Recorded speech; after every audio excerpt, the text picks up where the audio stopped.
Hi, today I'm going to be telling you about my e-bike conversion on a Huffy Cruiser, which is a very cheap bike, I believe, bought at Walmart in the States for $80, but I used it as a blank canvas, you might say, for the e-bike conversion.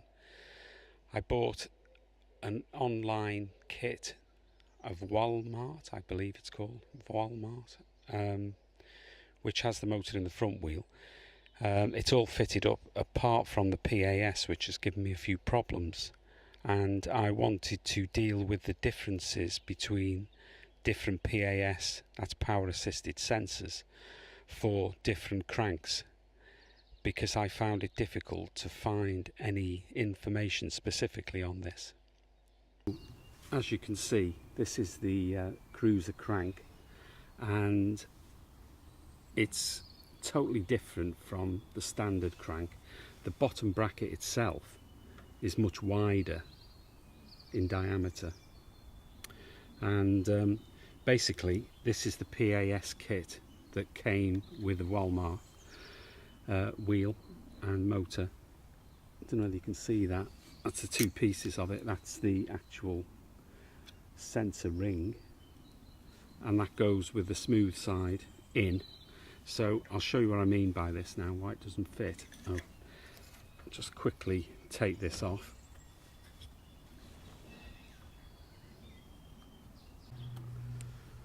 Now that comes off quite easily.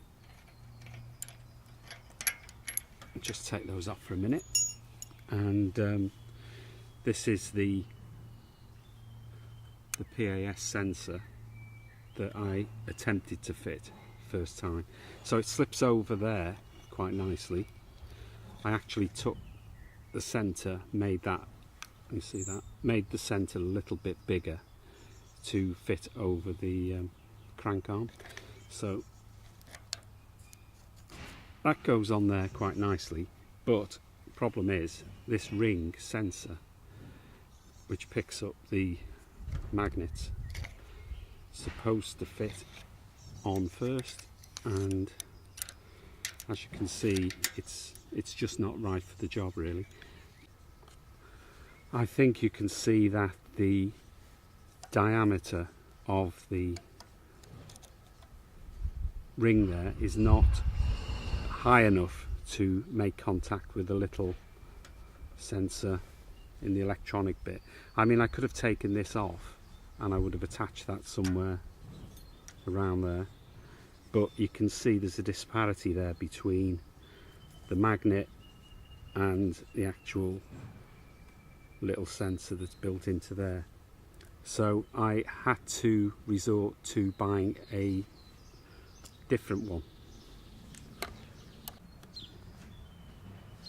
There you are. You can see the replacement one that I've just bought to fit on the Cruiser crank is much bigger in diameter. Don't know if you can see that.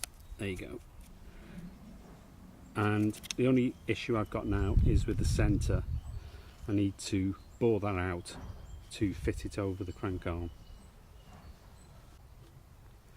I'm going to use a small drill here, but I've got this angled grinding wheel, which I find is quite good, the cone shape, because you can just keep going until you get the hole as big as you want it. So let's give that a go.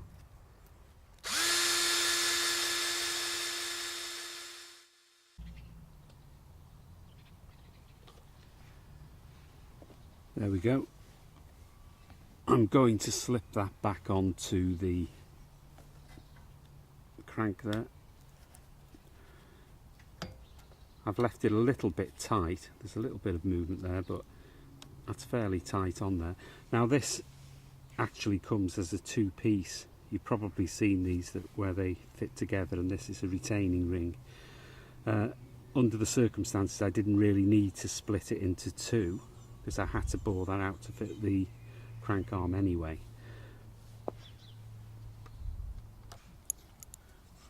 I can now fit the retaining washer and nut back on.